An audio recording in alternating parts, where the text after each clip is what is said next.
The 5 insights that will change your life and your relationships forever. Part 3, Distractor.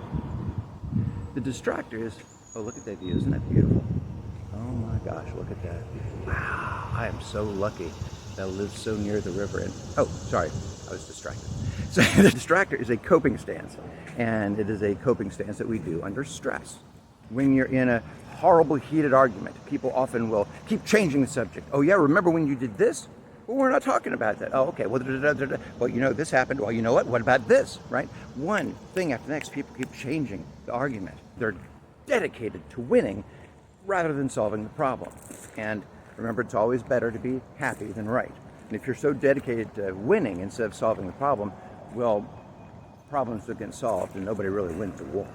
So when people are doing the distracting coping stance, it's good to recognize and let them know that they're safe to communicate. They're safe to communicate honestly. They're safe to be themselves. And you're not going to put them down.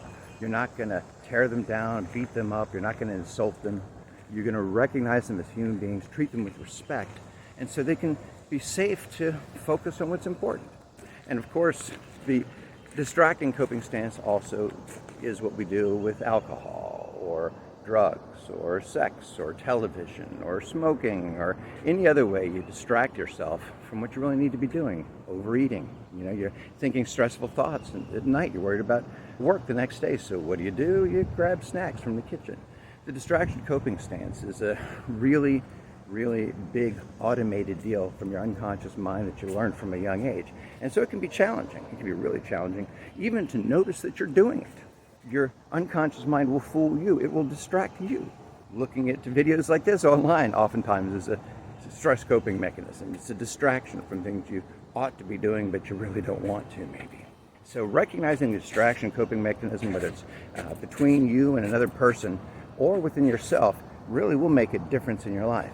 So focus based on what you want out of life. Focus based on where your life is going to get better, where relationships are going to get better. Stay in a place of love and focus on your goals, and you're going to find it's easier to get out of the distraction coping mechanism.